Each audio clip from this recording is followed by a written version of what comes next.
नमस्कार मित्रों, political science learning with Jitendra YouTube channel पर आपका हार्दिक स्वागत है।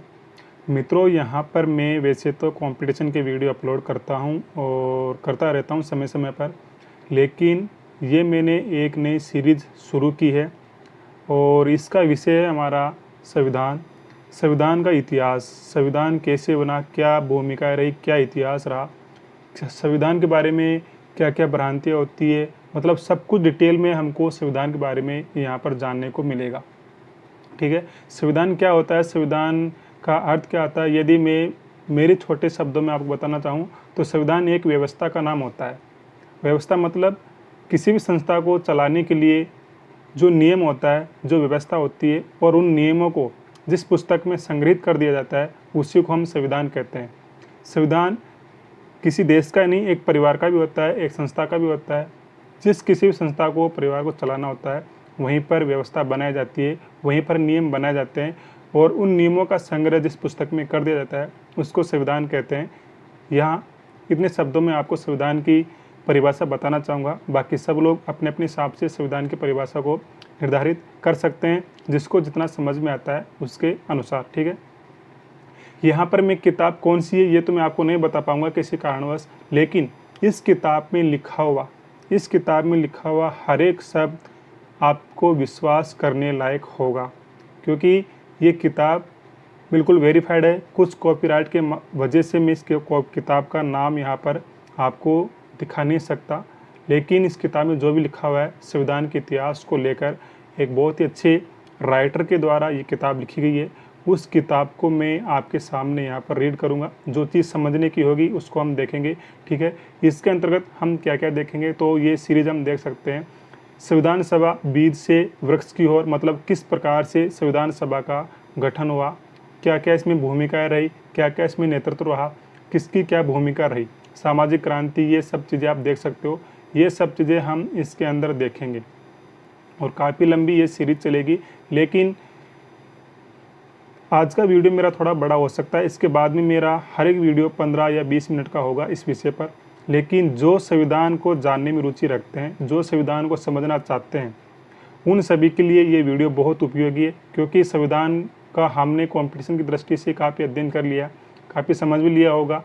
जो कंपटीशन की तैयारी करते हैं उनको तो संविधान के बारे में जानकारी होती है, लेकिन संविधान का इतिहास है क्या, किस प्रकार से संविधान का निर्माण हुआ होगा, क्या भूमिका रही होगी, किसने किस प्रकार से संविधान में संविधान सभा के अंदर अपना वक्तव्य रखा होगा, किस प्रकार से उनका जवाब दिया गया होगा, उन्हीं सब बातों की चर्चा यहाँ पर की गई है। ठीक है, तो यहाँ पर इन सब बातों का हम विस्तार से अध्ययन करेंगे। ठीक है, इसके लिए मुझे आपके सपोर्ट की बस इतनी सी आवश्यकता है कि आप इस वीडियो को अधिक से अधिक शेयर करें और उन लोगों तक पहुंचाएं जो वास्तव में संविधान के इतिहास को जानना चाहते हैं, किस प्रकार से संविधान का निर्माण हुआ, क्या भूमिका रही, क्या क्या इसमें चलता रहा, वो सब चीज़ें हम यहाँ तक इसके बारे में, संविधान के बारे में जानेंगे।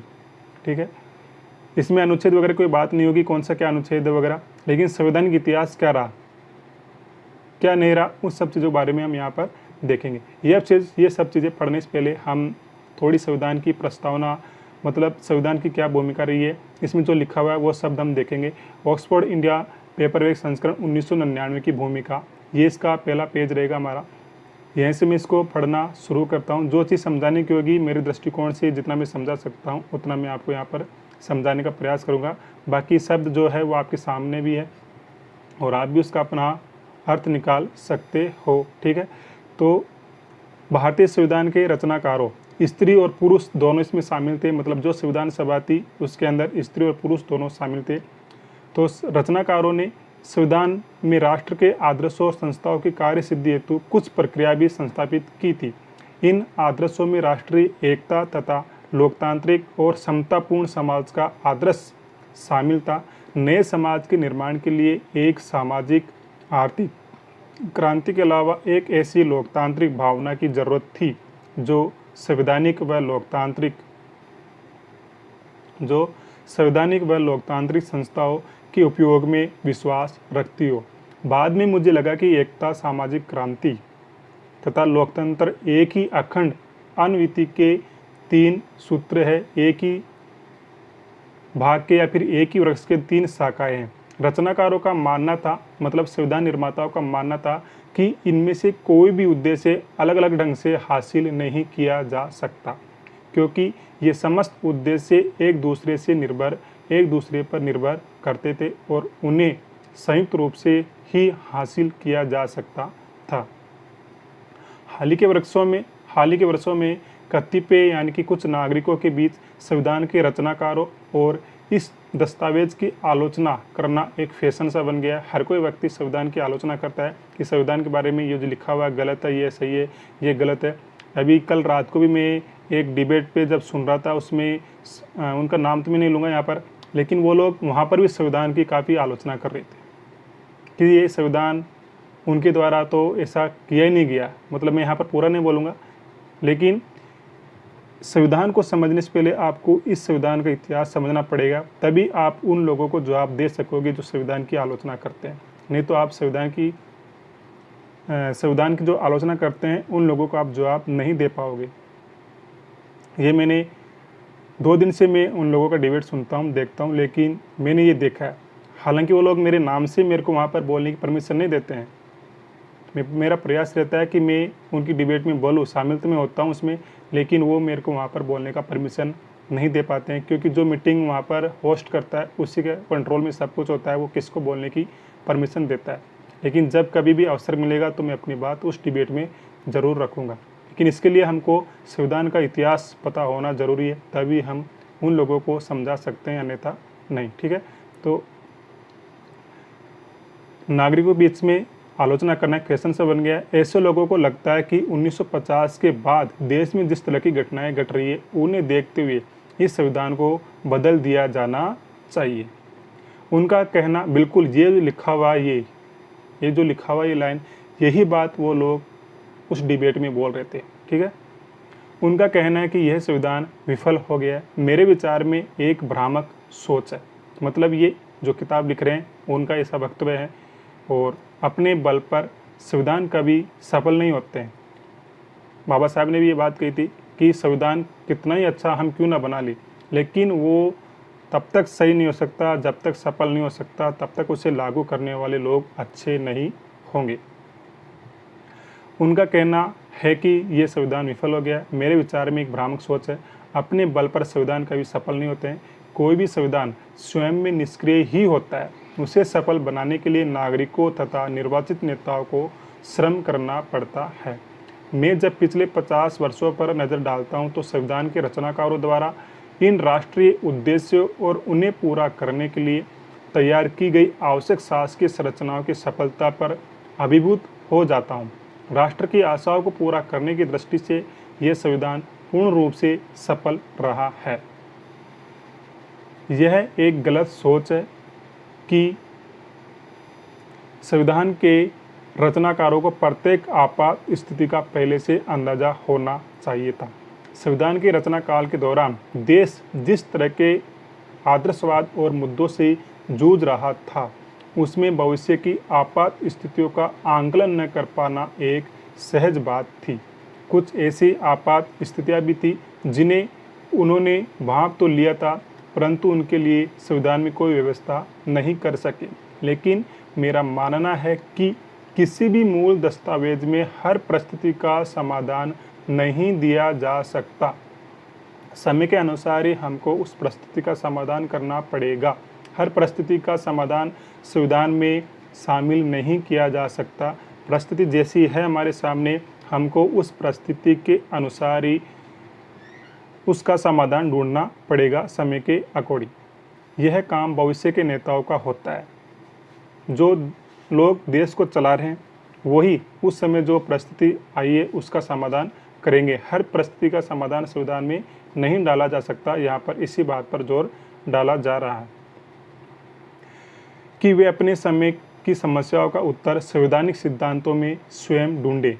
जैसा कि कुछ मुख्य न्यायाधीश जॉन मार्शल कहते हैं, संविधान की रचना वैसे तो युगों के लिए की जाती है, इसका मार्ग हमेशा निश्चल नहीं रह सकता। मतलब इसके मार्ग, संविधान तो लंबे समय के लिए रहता है, लेकिन इसका जो मार्ग है वो हमेशा निश्चल नहीं रह सकता, अटल नहीं रह सकता, उसको बदला भी जा सकता है। उसमें कुछ अगर हमको शामिल करना है किसी समस्या का समाधान करने के लिए, तो उसमें हम संशोधन भी कर सकते हैं। वैसे हमारे संविधान में काफ़ी सारे संशोधन हुए हैं, 100 से अधिक संशोधन अब तक हो चुके हैं। वो समय के अनुसार तो हम लोगों ने किया है परिस्थितियों से निपटने के लिए। संस्थापकों की दूरदृष्टि का मूल तत्व उनकी उस अवधारणा में निहित था जिसके अंतर्गत वे राष्ट्र के 3 महत्वपूर्ण उद्देश्यों और उनके संधान हेतु संवैधानिक संस्थाओं तथा प्रक्रियाओं की पारस्परिक निर्भरता को एक अविकल संरचना की तरह देखते थे।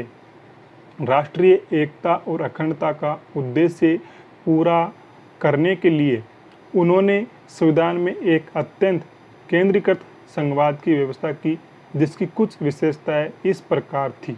राजस्व के अधिकांश भाग केंद्र सरकार द्वारा वितरण, राष्ट्रीय विकास नियोजन, केंद्र की सिविल सेवाओं की निरंतरता, राज्यपालों की राष्ट्रपति के प्रतिनिधि के रूप में नियुक्ति, आपातकाल के बहुपरिचित उपबंध तथा राज्य केंद्र के बीच समन्वय के अनेकानेक उपाय शामिल किए गए। इन तत्वों को कांग्रेस के जनवादी चरित्र तथा उसकी केंद्र द्वारा निर्देशित संघीय संरचना से भी बल मिला। यह एक दूसरी बात है कि संविधान के अंगीकरण, विशेषकर 2 दशकों के बाद केंद्रीकरण की यह प्रवृत्ति अति केंद्रीकरण की अवांछनीय प्रवृत्ति में बदलती चली गई। यानी कि केंद्र सरकार को जो शक्तिशाली बनाया गया, ये जो शक्तिशाली की भावना थी केंद्र सरकार की, ये और भी बलवती हो गई। कुछ सरकारों ने अपनी शक्ति का दुरुपयोग भी किया। ये लाइन हमको यहाँ पर समझाने का प्रयास कर रही है। इस संबंध में यह सोचना अतार्किक होगा कि संविधान के संस्थापकों को इस प्रवृत्ति के प्रति पहले से सजगता दिखानी चाहिए थी। यह जानना महत्वपूर्ण है कि 1946 से 1950 के दौरान संविधान के रचनाकारों और सरकार की सर्वोच्च प्राथमिकता यह थी कि राष्ट्रीय विकास का लक्ष्य प्राप्त करने के लिए भारत को कैसे एकजुट रखा जाए। सबसे बड़ी बात यह किस प्रकार से पूरे देशवासियों को एकजुट रखा जाए राष्ट्र के विकास के लिए। संविधान में अगर एकता से संबंधित पहलुओं के विषय में खास सावधानी बरती गई थी, तो उसमें लोकतांत्रिक उपायों की व्यवस्था करना भी इतने ही जोखिम का काम था। इस क्रम में पारंपरिक पदानुक्रम तथा दमन के स्थान पर जिस नए समाज का निर्माण किया जा रहा था, वह वैश्य मताधिकार पर आधारित प्रतिनिधि सरकार, कानूनी समानता, व्यक्तिगत स्वतंत्रता की व्यवस्था करने वाले अधिकारों और के विधेयक, स्वतंत्र न्यायपालिका जैसे विचारों तथा संस्थाओं आदि पर आधारित था। यानी कि न्यायपालिका तो स्वतंत्र है, कार्यपालिका उसे मतलब न्यायपालिका स्वतंत्र है, कार्यपालिका न्यायपालिका के कार्यों में किसी प्रकार से कोई भी हस्तक्षेप नहीं कर सकती है। इस संविधान के कुछ अन्य प्रावधानों का उद्देश्य अल्पसंख्यकों के अधिकारों के संरक्षण और विस्तार, समाज के वंचित समूहों की जीवन स्थितियों में सुधार तथा अनुसूचित जाति जनजातियों के निपट शोषण का खात्मा करके लोकतंत्र का प्रसार करना था। इन प्रावधानों के कारण समाज में ऐसे व्यक्तियों और समूहों को मुख्य धारा से जोड़ने का मौका मिला जो इनके अभाव में समाज के हाशिए पर रह जाते, यानी कि समाज से पिछड़ जाते उन लोगों को इस संविधान के द्वारा आगे लाने का प्रयास किया गया। इस संविधान का अस्तित्व ही एक सामाजिक क्रांति का वक्तव्य था। यह आधुनिकता की ओर ले जाने वाली शक्ति का द्योतक है। इसकी अविकल संरचना में सामाजिक क्रांति तथा लोकतंत्र के सूत्र अत्यंत निकटता से जुड़े थे। समाज के लिए लोकतंत्र, प्रतिनिधि सरकार, व्यक्तिगत स्वतंत्रता, कानून के समक्ष समानता जैसे विचार एक क्रांति जैसी अहमियत रखते थे। नीति निर्देशक सिद्धांतों में व्यक्त होने वाली सामाजिक आर्थिक समता भी एक ऐसा ही क्रांतिकारी विचार था। जमींदारी उन्मूलन, संपत्ति संबंधों में बदलाव तथा वंचित नागरिकों को शिक्षा और रोजगार के क्षेत्र में विशेष अवसर प्रदान करने जैसे उपाय भी इस क्रांतिकारी भावना की ओर इंगित करते हैं, इशारा करते हैं। हालांकि संविधान के अनेक और विस्तृत प्रशासनिक ब्यौरे तथा उन पर अमल करने वाला अधिकारी तंत्र जो बाहर से अक्सर बोझल दिखाई देता था, इन उद्देश्यों की प्राप्ति में सहायक सिद्ध हुआ। संविधान के रचनाकारों का मानना था कि सामान्य सिद्धांतों की बातें करने वाले संविधान में प्रशासन का एक नया ढांचा खड़ा करने के बजाय भारत सरकार अधिनियम 1935 पर आधारित प्रशासनिक प्रावधानों को अपनाना ज़्यादा उपयुक्त होगा। यानी कि हम ये मानते हैं कि हमारा संविधान जो बनाया गया है वो संविधान भारत शासन अधिनियम 1935 की कॉपी है। ऐसा कहा जाता है कि हमारे संविधान का कम से कम 80% भाग इस अधिनियम पर आधारित है। इस अधिनियम के जो प्रावधान थे वो प्रावधान हुबहू जो कि तो हमने हमारे संविधान में शामिल कर लिए, ऐसा कहा जाता है। लेकिन क्या मजबूरी रही होगी, क्या इसमें विशेषता रही होगी, क्या कारण रहा होगा जिसकी वजह से 1935 के अधिनियम को हमारे संविधान में यहाँ अधिकतर महत्व दिया गया। ये सब जानने के लिए हमको पूरा ये देखना पड़ेगा और इस इतिहास को समझना पड़ेगा, किस प्रकार से संविधान का निर्माण हुआ, किस प्रकार से क्या चीज़ें संविधान में शामिल की गई। उसी के लिए हमको ये पूरी किताब यहाँ पर रीड करनी होगी, तभी हम संविधान की मतलब विस्तार रूप से अच्छी जानकारी प्राप्त कर पाएंगे। लेकिन आगे देखते हैं। लेकिन संविधान के संस्थापकों की यह दूरअंदेशी पूरी तरह दोष मुक्त नहीं थी। 1935 के अधिनियम को अपनाना, उन्होंने माना कि जो 1935 का अधिनियम है हम उसी के अनुसार हमारा संविधान बना लेते हैं। लेकिन ये लेखक का यहाँ पर कहना है कि ये संस्थापक दूरअंदेशी पूरी तरह दोष मुक्त नहीं थी। यहाँ पर कुछ न कुछ उन्होंने गलतियाँ की है। उन्होंने भविष्य की सरकारों के समक्ष पेश आने वाली कई ऐसी स्थितियों पर ध्यान नहीं दिया जबकि इन स्थितियों पर संविधान की रचना प्रक्रिया के दौरान ही विचार किया जा सकता था। उन्होंने कुछ संभावित परिणामों पर शायद जानबूझकर विचार नहीं किया क्योंकि वे इन बातों को भविष्य की सरकारों पर छोड़ देना चाहते थे। कुछ अन्य प्रकार के घटनाक्रम उनकी कल्पनाओं से परे रहे होंगे, शायद ऐसा इनका मानना है लेखक का। यहाँ संविधान के शुरुआती दौर में संशोधन की अनिवार्यता उत्पन्न करने वाली स्थितियाँ पहली श्रेणी में रखी जा सकती है। उदाहरण के लिए संविधान के रचनाकारों को इस बात का भान नहीं हो पाया कि मौलिक अधिकारों की समानता संबंधी प्रावधानों तथा पिछड़े वर्ग के नागरिकों को विशेष सहायता प्रदान करने के मामले में एक कानूनी द्वंद्व की स्थिति पैदा हो सकती है। संविधान के इन रचनाकारों को यह उम्मीद भी नहीं थी कि जबकि उन्हें इसका अंदाजा होना चाहिए था कि जमींदारी उन्मूलन और संपत्ति हरण के मामलों में न्यायालय संपत्ति संबंधी अनुच्छेदों में वर्णित क्षतिपूर्ति के पारंपरिक अर्थ को महत्व देगा। और यह बात समझ से परे है कि कांग्रेस के साथ लंबे समय से जुड़े रहने वाले सदस्यों को यह बात क्यों नहीं समझ में आई या वे इसे स्वीकार करने के लिए तैयार नहीं थे कि भूमि सुधारों का सबसे प्रबल विरोध अदालतों में नहीं बल्कि राज्यों के कांग्रेस सदस्यों द्वारा ही किया जाएगा। भूमि सुधार जो नियम बनाए जा रहे थे उनका विरोध न्यायालय नहीं, न्यायालय से अधिक तो वो लोग करेंगे जो कांग्रेस के सदस्य हैं। भूमि सुधार कानून बनाए गए 1951 में, आपको पता है 9वीं अनुसूची बनाई गई है, उसके बारे में आप जानते हो और पूरा विस्तार से हमको यहाँ पर आगे जानने को मिलेगा क्या कंडीशन रही होगी उस समय पर। राष्ट्रपति के शासन संबंधित घटनाक्रम एक ऐसी ही अकल्पनीय बात थी। किसी ने सोचा भी नहीं था कि एक दिन राष्ट्रपति शासन का दुरुपयोग किया जाएगा। अब हम देखते हैं कि अभी राष्ट्रपति शासन का बहुत दुरुपयोग होता है। केंद्र सरकार तब चाहे जब अपनी मर्जी से 356 लागू कर देती है और राष्ट्रपति शासन किसी भी राज्य में लागू कर देती है। शक्तिशाली केंद्र सरकार यहाँ पर कुछ भी कर सकता है। अब से पहले काफ़ी बार ऐसा हुआ है, केंद्र सरकार बिना किसी कारण के ही किसी राज्य में राष्ट्रपति शासन लागू कर देती थी। दुरुपयोग किया जाएगा तथा राष्ट्रीय आपात की घोषणा प्रधानमंत्री के निजी हित के हिसाब से तय की जाएगी। 1975 25 जून 1975 को जब इंदिरा गांधी ने आपातकाल लगाया तो वो सिर्फ प्रधानमंत्री का अपना निजी हित था।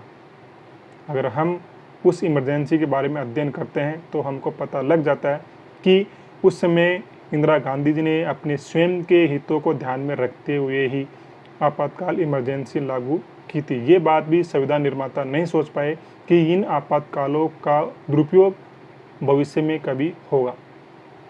अगर संविधान के रचनाकारों को इस बात का जरा भी अंदेशा होता तो संविधान में शायद आपातकालीन प्रावधानों की व्यवस्था नहीं की जाती। उनका मानना था कि 356 संविधान का जब निर्माण हो रहा था तब बाबा साहब भीमराव अंबेडकर जी से ये पूछा गया था कि ये जो प्रावधान हम करने जा रहे हैं 356 का, इसका सरकारें दुरुपयोग करेगी। तब बाबा साहब ने जवाब दिया था कि कोई भी सरकार इसका दुरुपयोग नहीं करेगी। रेयर टू रेयर मतलब किसी इमरजेंसी में ही इसका प्रयोग किया जाएगा, बहुत ही कम समय के लिए, बहुत ही कम चांस होगा कि 356 का प्रयोग किया जाएगा। लेकिन आज हम देखते हैं कि 356 का प्रयोग बहुत आसानी से केंद्र सरकार कर लेती है। इस बात का अंदाज़ा हमारे संविधान निर्माता उस समय पर नहीं लगा पाए। आपातकाल का किस प्रकार से प्रयोग किया इंदिरा गांधी जी ने, हमको सबको पता है और बहुत सी बातें हमको इस किताब के जरिए जानने को मिलेगी। आप शुरू से लेकर अंतिम समय तक जुड़े रहना। आपका साथ यदि मिलता रहा तो मैं इस किताब को पूरा यहाँ पर अपलोड करूँगा और आप आराम से इसके बारे में जान पाओगे।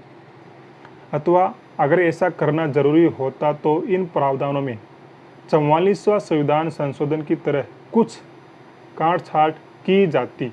संविधान के रचनाकारों में शायद ही किसी ने यह सोचा होगा कि नीति निर्देशक सिद्धांतों में निहित समाजवाद का क्रियान्वयन भ्रष्टाचार से गिर जाएगा।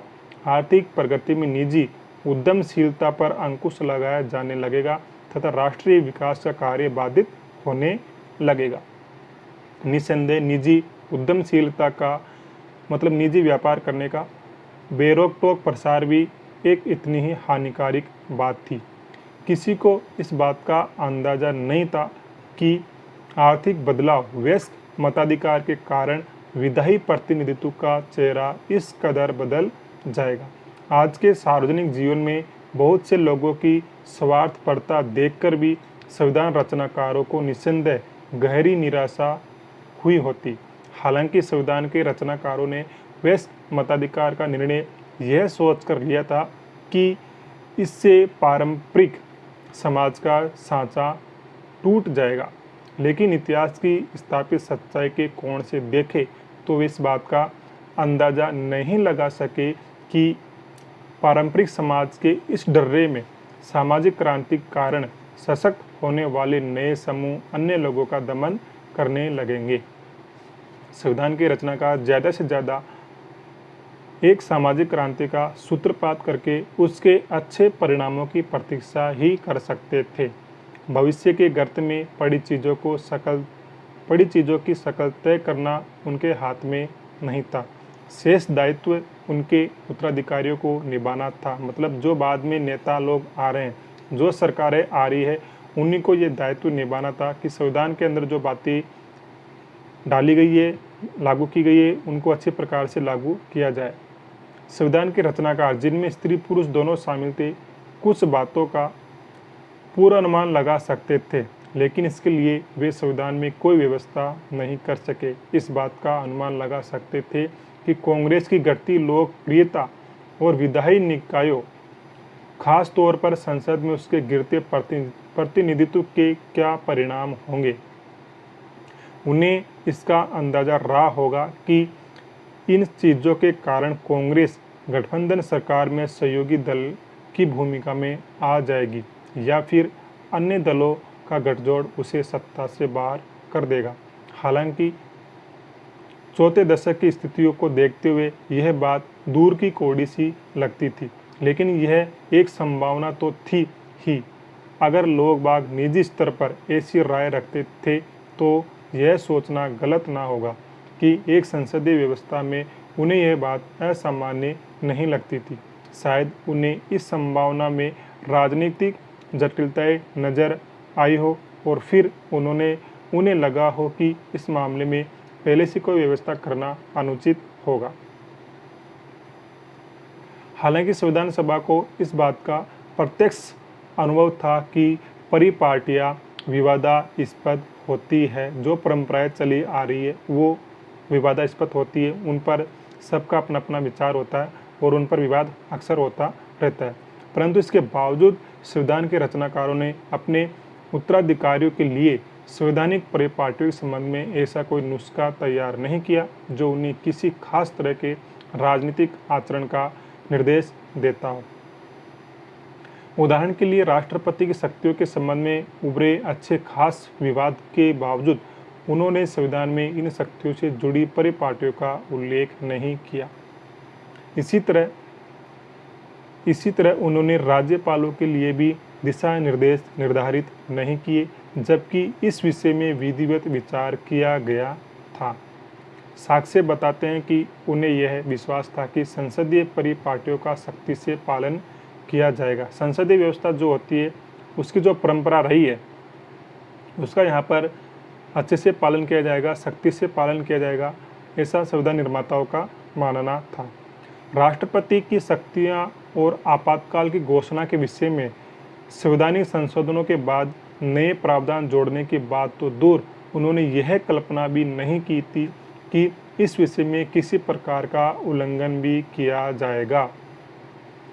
मतलब संविधान निर्माताओं को इस बात का बिल्कुल भी अंदेशा नहीं था कि ये जो आपातकालीन प्रावधान हम करने जा रहे हैं इनका दुरुपयोग भी किया जाएगा और उनमें आगे जाकर किसी प्रकार का कोई संशोधन भी किया जाएगा।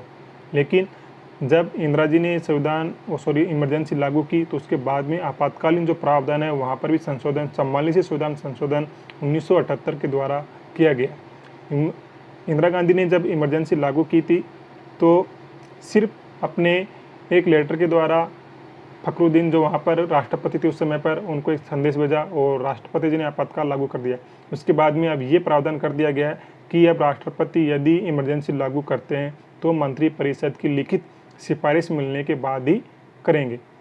तो संविधान निर्माताओं ने ये नहीं माना था, ये नहीं सोचा था कि आगे जाकर इन प्रावधानों का दुरुपयोग भी होगा और इनमें संशोधन भी करना पड़ेगा। अगर संविधान के निर्माताओं की उपलब्धियों के समक्ष रख कर देखा जाए तो ऐसी चीज़ों की छोटी मोटी चूक ही कहा जाएगा। कश्मीर की समस्या को छोड़ दिया जाए तो संविधान के अंतर्गत राष्ट्रीय एकता एक निश्चित तथ्य बन चुकी है।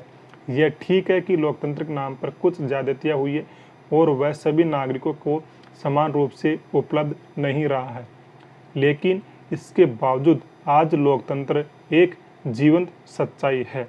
इसी तरह यह अलग बात है कि सामाजिक आर्थिक क्रांति का सफ़र अभी पूरा नहीं हुआ है, लेकिन उसके कारण देश में एक व्यापक बदलाव अवश्य आया है। संविधान का सपना भले ही पूरी तरह सच नहीं हुआ हो, लेकिन उसके दिशा निर्देश पर चलकर भारत एक महान राष्ट्र बनने में सफल रहा है। ठीक मित्रों, तो ये यहाँ पर मैंने थोड़ी सी इस पुस्तक की प्रस्तावना रखी है कि इसमें संविधान के बारे में, संविधान निर्माण के बारे में क्या कहा गया। अब जो मैंने अनुक्रमणिका आपको दिखाई थी उसके अनुसार ही मैं अगला वीडियो अपलोड करूँगा और वो वीडियो मेरा अब से जो होगा 15-20 मिनट का होगा। इससे बड़ा वीडियो रिकॉर्ड नहीं करूँगा क्योंकि उसमें उसको देखने में आपको भी समय लगेगा अधिक और मेरे को भी समय देना पड़ेगा और रिकॉर्ड करने में भी टाइम लगता है। तो इस बात का आपको ध्यान में रखना है। बस थोड़ा सा आपका सहयोग ये करना है मेरा कि आप इस वीडियो को अधिक से अधिक फैलाएं और पहुंचाएं उन लोगों तक जो संविधान विशेष में रुचि रखते हैं, जो संविधान को जानना चाहते हैं, जो संविधान का इतिहास जानना चाहते हैं, उन लोगों तक इस वीडियो को पहुंचाएं। और चैनल को यदि आपने सब्सक्राइब नहीं किया है तो सब्सक्राइब कर ले और इसके बेल आइकन को चालू कर ले ताकि मेरे द्वारा जो भी वीडियो यहाँ से अपलोड किए जाएंगे उन सब के नोटिफिकेशन आपको तुरंत मिल जाएगा और आप वीडियो आराम से किसी भी समय देख सकते हो। लेकिन आपको देखना है, आपको जानना है, आपको समझना है कि संविधान का निर्माण किस प्रकार से हुआ, किस प्रकार से नहीं हुआ। ठीक है, तो मैं आज ये वीडियो यहीं पर समाप्त करता हूँ। मिलेंगे एक नई जानकारी के साथ में, तब तक के लिए जय हिंद, जय भारत, जय संविधान।